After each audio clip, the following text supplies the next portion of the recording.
Assalamualaikum warahmatullahi wabarakatuh. Selamat pagi anak-anak. Apa kabar kalian hari ini? Semoga kalian dalam keadaan baik-baik saja. Baiklah, pada kesempatan kali ini Bapak akan menyampaikan tentang materi sensor dan transducer. Baik, mari kita masuk ke materi sensor dan transducer. Pertama-tama kita buka dulu aplikasinya ya, yaitu aplikasi Electro Inspire. Nah, kita run saja aplikasinya. Nah, kita langsung saja klik Here to begin.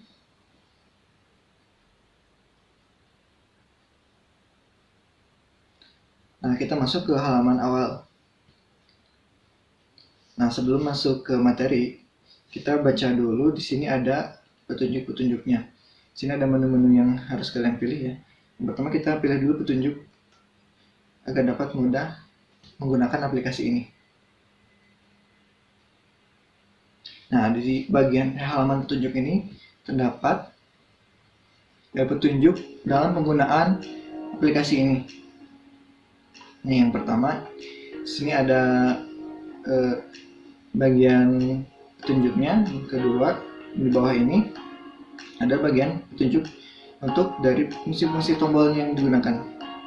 Nah, contohnya kita klik tombol close atau exit. Nah, di sini akan memberikan petunjuk untuk tombol exit untuk keluar dari aplikasi ini. Nah, kemudian kita kembali ke home.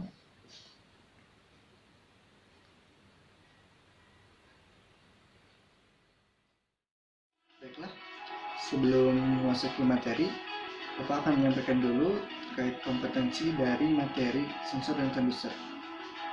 Kita masuk ke halaman kompetensi.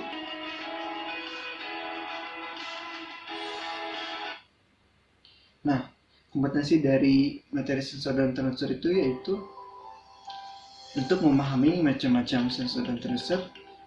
Yang kedua, kalian dapat menerapkan macam-macam sensor dan transducer. Nah, indikator pencapaian dari kompetensi dari sensor dan transducer ini yaitu untuk mengidentifikasi macam-macam sensor dan transducer, kemudian untuk membedakan sensor dan transducer, yang ketiga mendiagramkan sensor dan transducer, yang terakhir itu untuk menggunakan sensor dan transducer. Baiklah, Bapak sudah menyampaikan kompetensi yang harus dicapai oleh kalian. Kemudian, Bapak akan mulai memasuki materi dari sensor dan transducer. Nah, ada 4 aspek yang harus kalian kuasai dalam memahami materi sensor dan transducer. Yang pertama yaitu adalah pengertian, yang kedua ada klasifikasi sensor dan transducer, yang ketiga ada macam-macam sensor dan transducer, yang terakhir aplikasi dari sensor dan transducer itu sendiri. Nah, Bapak pertama-tama akan menjelaskan tentang pengertian dan sensor dan transducer. Transducer itu adalah suatu piranti yang dapat mengubah suatu energi ke energi yang lain. Nah, di sini disebutkan bagian dari transducer itu disebut sensor. Bisa lihat dari gambar di sini. Sensor terdapat di bagian depan. Nah, apa definisi dari sensor? Sensor yaitu adalah suatu piranti yang dapat mengubah suatu energi ke energi listrik. Nah, dari sekian banyak energi yang ada di sini diubah menjadi energi listrik oleh sensornya. Nah, di sini ada bagian-bagian dari sensor. Ada berapa bagian-bagian dari transducer? Nah, di sini ada 2 bagian dari transducer. Yang pertama ada transducer pasif atau external generating transducer. Itu transducer yang bekerja bila mendapat energi dari luar. Nah, di sini contohnya adalah termistor. Nah, termistor akan bekerja jika dialiri arus listrik. Yang kedua itu adalah transducer aktif atau self-generating transducer.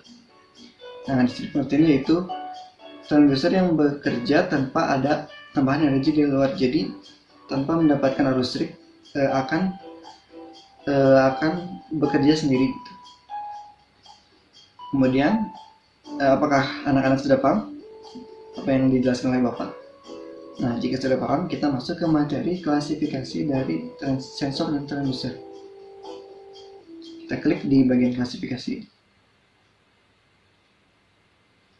Nah, di sini ada 3 klasifikasi dari sensor dan transducer. Yang pertama yaitu adalah pemakaiannya atau penggunaannya. Yang kedua adalah metode pengubahan energi. Yang ketiga ada sifat-sifat dari sinyal keluaran. Nah, dari ketiga aspek ini saling berkesinambungan ya. Nah, yang pertama Bapak akan membahas tentang klasifikasi sensor berdasarkan pemakaian atau penggunaannya. Nah, di sini terbagi menjadi 3 lagi. Itu ada sensor suhu atau sensor thermal, yang kedua sensor mekanik, yang ketiga adalah sensor optik atau sensor cahaya.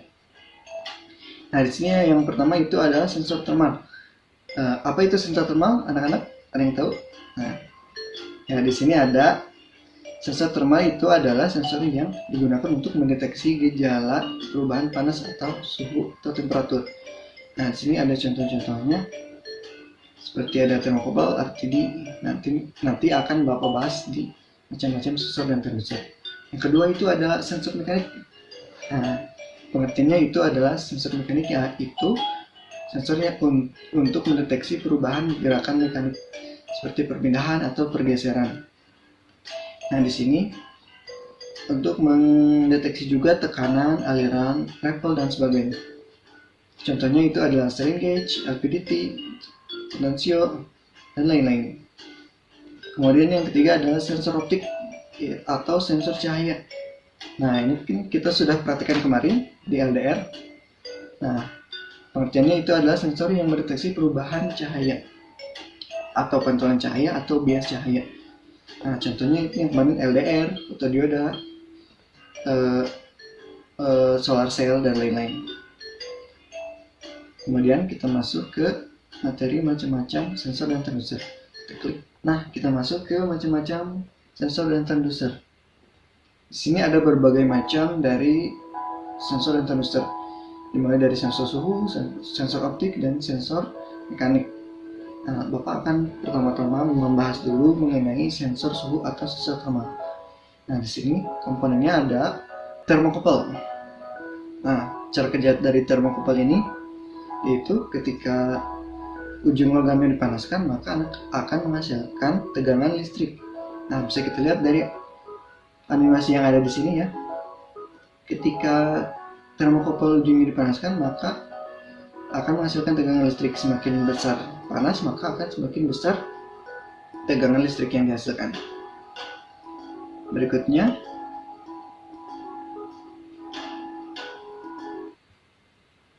yaitu ada RTD atau Resistant Thermal Detector. Nah, RTD ini akan mendeteksi suhu yang keluarannya berupa hambatan listrik. Nah, sama seperti thermocouple tadi, di sini ada contoh komponennya seperti ini. Nah, cara kerjanya ketika diberi suhu atau api, maka akan menghasilkan hambatan listrik. Nah, apakah kalian paham yang Bapak jelaskan? Nah, kemudian berikutnya itu ada termisor dari sensor suhu ini. Nah, termisor ini terbagi dua, yaitu ada PTC dan NTC. Nah, PTC ini berbanding lurus dengan perubahan suhu. PTC ini menghasilkan perubahan resistansi ya dengan suhu. Jadi ketika suhunya tinggi maka resistansinya juga tinggi. Sebaliknya dengan ada NTC negatif. Jadi ketika diberi suhu yang tinggi maka hambatannya akan menjadi rendah. Nah, kemudian di sensor suhu juga ada rangkaian IC-nya. Nah, di sini rangkaian IC-nya adalah LM35. Nah, di sini rangkaian ini memiliki rentang suhu dari min 55 derajat Celcius sampai 150 derajat Celcius, cukup panas ya. Nah, sensor suhu ini menghasilkan waktu yang linear sekitar 10 mV per derajat Celcius. Di sini ada contoh komponennya dan simbolnya. Kita next. Nah, kemudian ada sensor cahaya atau sensor optik. Nah, di sini sensor untuk mendeteksi perubahan cahaya ya. Nah, di sini yang pertama ada fotovoltaik atau solar cell. Ya, anak-anak sudah pada tahu kan solar cell atau fotovoltaik yang biasa dijumpai di kalkulator atau di power bank gitu ya.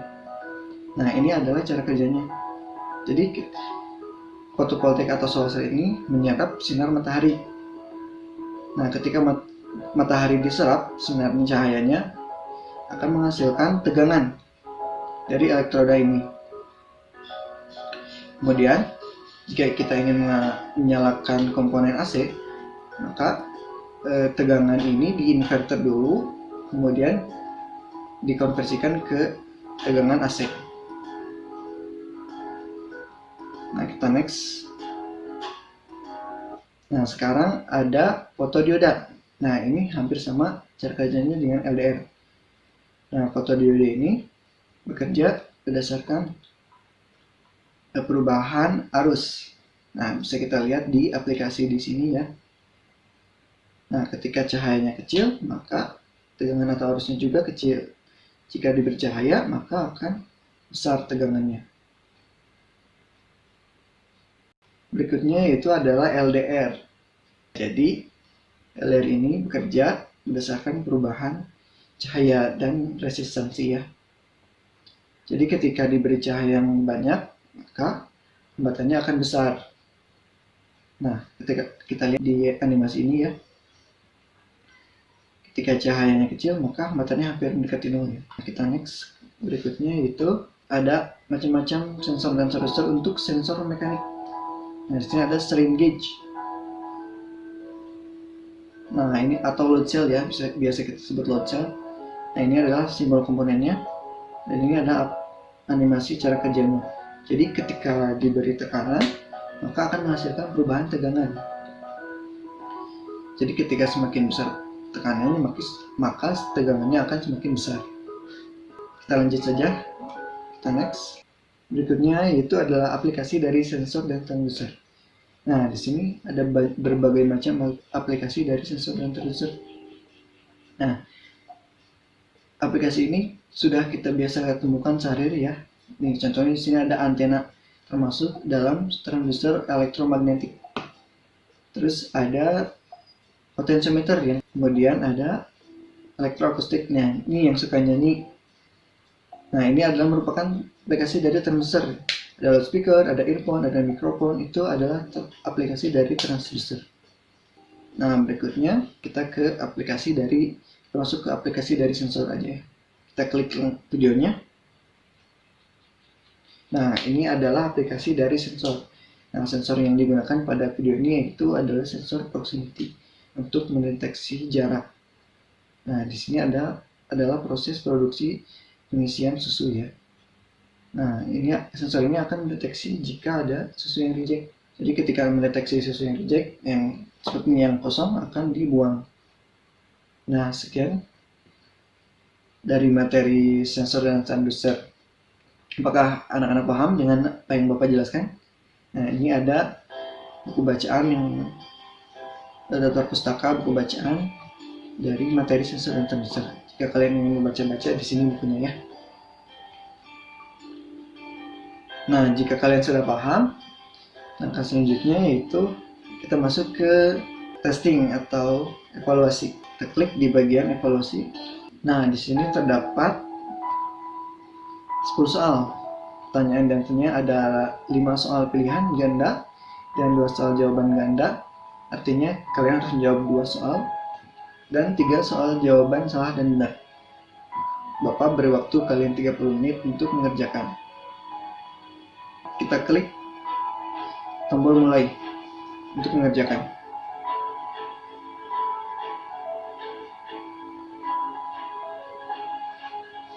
Jika kalian paham, kalian akan cepat mengerjakannya ya. Berapa nilai yang kalian dapat? Apakah bagus? Ya, selamat ya. Jika sudah selesai mengerjakan ujian, kita akhiri saja aplikasi ini. Nah, alhamdulillah pembelajaran kali ini telah selesai. Semoga apa yang kalian dapat dalam pelajaran hari ini dapat bermanfaat bagi kita semua. Akhirul kalam, wassalamualaikum warahmatullahi wabarakatuh.